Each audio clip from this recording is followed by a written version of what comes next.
When you think of the Middle East, you might think of hot weather, date palms, camels, coffee, and hummus. But would you ever think Winter Olympics? Only 5 countries from the Mena region have competitors in the Winter Games in Beijing. Just 12 people from the region are competing in events on snow and ice, and they have some interesting stories about how they came to be there.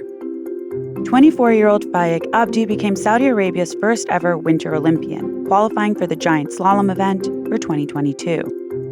But just a year ago, despite being a strong skier with a passion for the sport, he had no idea he would be representing his country. No, I mean, even till recently, even a month ago, I didn't even think I would go to the Olympics. I still can't believe it. I don't know when I'll start believing it. Yeah, I never thought I'd be in this position, really. Mena has been skiing since she was a small child. Her dreams of being at the Olympics have finally materialized. But despite being only 21, she believes this year may be her last and only chance to compete. It's been a few years now that I really want to compete in the Olympics. I started skiing at 3 years old, so just a bit after learning how to walk, thanks to my parents. They really wanted us to be good skiers. It seemed really important for them. You're listening to Beyond the Headlines. I'm your host, Leila Gharagozlou, and this week we're asking, what does it take to compete in the Winter Olympics, and how much more difficult is it when you're from a hot, arid region?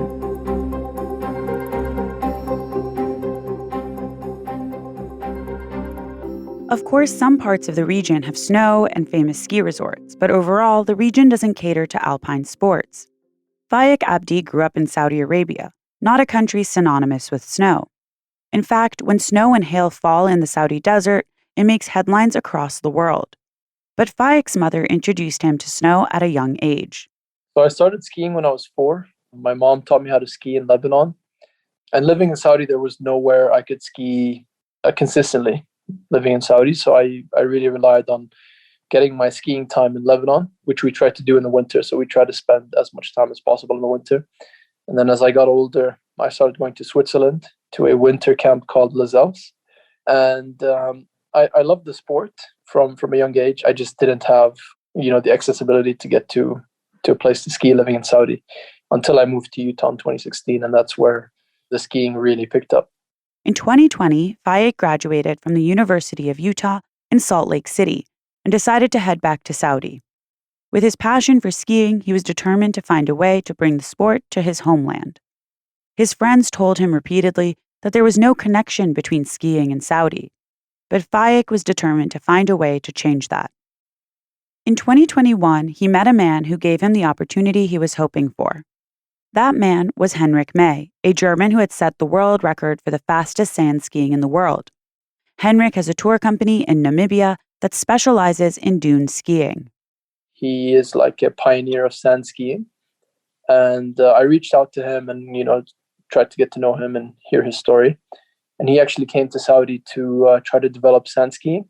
So, after we went back and forth for quite a while, we partnered up and we started trying to work on how are we going to bring this sport to Saudi? How are we going to make it grow, basically? And while we were doing that, he got an email from NEOM. And NEOM were asking him if he knew anyone from Saudi who skis. So he forwarded the email to me. And I immediately called the number on the email and I told them, basically my story, what I've been doing. And I told them I can help them out with what they're doing. They wanted to film a video shoot on Jabal al-Lawz. They made snow and they wanted to test how long the snow will last and all that kind of stuff. But while doing that, they wanted to also film something. So I went there for about a week. We filmed and did all that kind of stuff. And then while I was there, the CEO of the Winter Sports Federation called me and he said, we'd like to meet. Faik has always had a love of skiing. He says the freedom he feels in the mountains gives him an unparalleled sense of presence. He had never dreamed of skiing in the Olympics until that fateful day he spoke to the CEO of the Winter Sports Federation. Now, he has the support and ambitions of Saudi Arabia behind him as the first ever Saudi athlete to compete in the Winter Olympics. To be honest, it was so hard to believe I was in Saudi because I could never imagine skiing in Saudi. And it was the first time someone to ski on snow in Saudi, from what they told me. So it was definitely an interesting feeling. But I think there's potential for skiing in Saudi because I believe Neom are building a ski resort in Jabal al-Lawz, and then there's about 2 or 3 other indoor ski centers that are being built. 2 in Riyadh and 1 in Jeddah, I believe. And one of the ski centers in Riyadh is the second biggest in the world. So it could be a very good training venue for us in the summer. So yeah, I'm looking forward to it, and I hope this opens the doors for Saudis to take part in winter sports. Faik hopes that he can finally connect Saudi to skiing and that the future of the sport in the kingdom will grow. He also has big plans for his own career. My dreams in the future, I do have goals and aspirations in my skiing career. The Olympics are cool. Everyone knows what the Olympics are, but the pinnacle of like ski racing is not the Olympics. It's the World Cup. And skiing in the World Cup would be not just participating in the World Cup, but like being able to be in a good spot, to finish in a good place in the World Cup would be amazing. And that's really my goal. That's what I'm working towards. And I think that would be huge. I mean, for me, I think that's bigger than participating in the Olympics. But when my ski career is over, or my competing career is over, my goal is to breed young Saudi athletes to compete in the World Cup. Basically, I think anything's possible, and if you have the right resources, which I believe we do in Saudi, we can groom and develop top ski racers. Mena is an alpine skier from Lebanon. She began skiing on the slopes of Lebanon when she was a small child, with the encouragement and support of her family. She quickly developed a love of the sport. I really loved skiing, whether it's the exceptional setting where we do our sports in. So mountains, nature. I love outdoors in general. Competition, the sport in itself. So adrenaline, speed, technique. Skiing combines everything. I don't know, maybe I'm not objective enough, but... But although Lebanon, unlike Saudi, has the mountains and ski resorts within the country to help build these passions in the local people, the training and support in Lebanon just isn't there. Lebanon is a country that has been beset with multiple crises of government and economy for so many years that Menan's sporting dreams do not register as even a blip on the country's list of priorities. There's a lot of obstacles in Lebanon. Because it's not a huge sport in Lebanon, it's not really practiced on a competition level. We don't get any fundings. More than 3/4 of the Lebanese people don't have access to basic needs. They're struggling on a daily basis and on all levels. So it's really not the first preoccupation now of the Lebanese government giving fundings for skiers, which I can understand. But the fact is, we are the victims, if I can say. Maybe it's too strong to say that, but finally, we have a lot of obstacles in Lebanon to be good skiers, or good skiers enough to compete with the biggest names at the Olympics. You know what I mean? Menan's success can be put down to a mixture of luck, determination, opportunity, and support given to her by her family, and she's very grateful for the experience of finally fulfilling her Olympic dream, a dream that she's held for many years and has been held back due to injuries. She revels in her place at Beijing, being in the Olympic Village and competing with world-class athletes. Although she's proud to represent the Lebanese people, she does not feel comfortable representing the Lebanese government. Many Lebanese people have what we call the Stockholm syndrome, okay? We love a country that doesn't give it back properly. But I tell you something, there's a huge difference between wanting to representing the Lebanese people, whom I think are the best people in the world. I'm not very, very objective, but that's what I feel sincerely, and representing Lebanon. So Lebanon as the government who murder its people. So really, Lebanon as the Lebanese people are supporting me a lot. They're extremely proud of me. And I want to make them proud. It's that simple as this. I make the difference between the Lebanese people and the Lebanese government, or the state in itself. And, we always tell there's a lot of problems in Lebanon. It's enduring multiple crises. But maybe that's what I'm trying actually at my minuscule and humble scale. I'm trying maybe to put Lebanon on the map and remember that Lebanon is still standing, if I can say, and is still bringing positive vibes, bringing a glimpse of hope, that despite everything, Lebanese athletes with all these obstacles are still able to making it to the Olympics. As Mena competes against the most elite skiers in the world in the Grand Slalom event, it is her personal support structure that she credits with her success.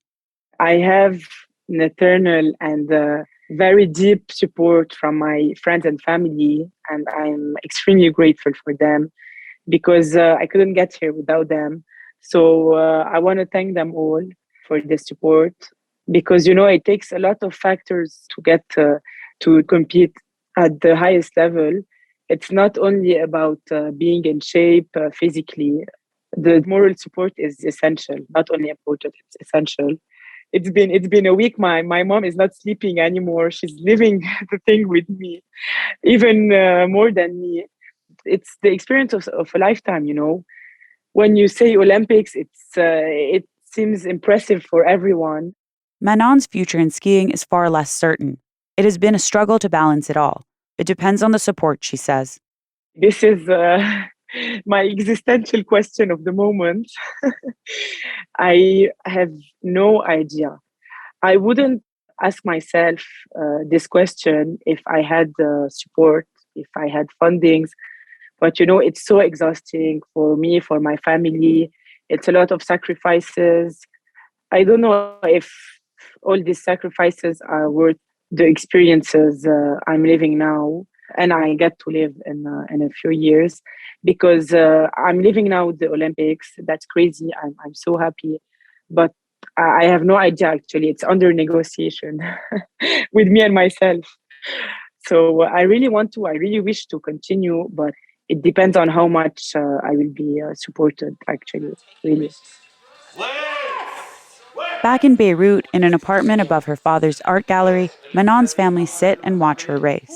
They've seen her determination to compete over the years, sacrificing her social life, rearranging her studies to train, battling through a setback of injuries, and dealing with only having access to the slopes a few months of the year, to finally get to what many would consider the pinnacle of athletic achievement, the Olympics. Her brother Romain expresses what all this means to him. As you know, it was the three past years in Lebanon were very difficult, starting with the Beirut blast and the economic crisis. Then after that, the political crisis and everything. Lebanon was a shame in the world. We're not gonna lie to each other. And she came, and we saw that it was one of the only prides of Lebanon the past few years. Everyone was so happy about it. And that's why it was like a big hype. Yeah, it was a big hype because people were so proud. Even my friends and people I don't really know were like, it's the only thing we're proud of now is the athletes going to the Olympics. And she was the only female athlete, not only in Lebanon, but in the Arab world. So it was during the Winter Olympics, and in the Middle East, they don't even know there is ski. So it was super nice and super interesting to have that. And I was not expecting to be that proud. I was very proud, but when the news were circulating, that's where we were so touched and moved and proud of my sister, her and daughter. So it was super nice. It was a very good experience to have. I would have it 1,000 times over. Competing in the Olympics is a dream for many across the world. Only a small minority have the talent to make it to that elite level of sport, and even fewer have the support systems in place to help nurture that talent. There is a big difference between the support someone receives from the country with the grand ambitions for its future compared to those who simply rely on people back home rooting for their success. But hopefully, each success breaks down barriers and inspires the future generations to come. You've been listening to Beyond the Headlines. I've been your host, Leila Gharagozlou. Thanks this week to Faik Abdi, Mena Nouais, and her family in Lebanon. This week's episode was produced by Arthur Edison and Aisha Khan, with additional reporting from Finbar Anderson, Mariam Nahal, and Fatima Al-Mahmoud.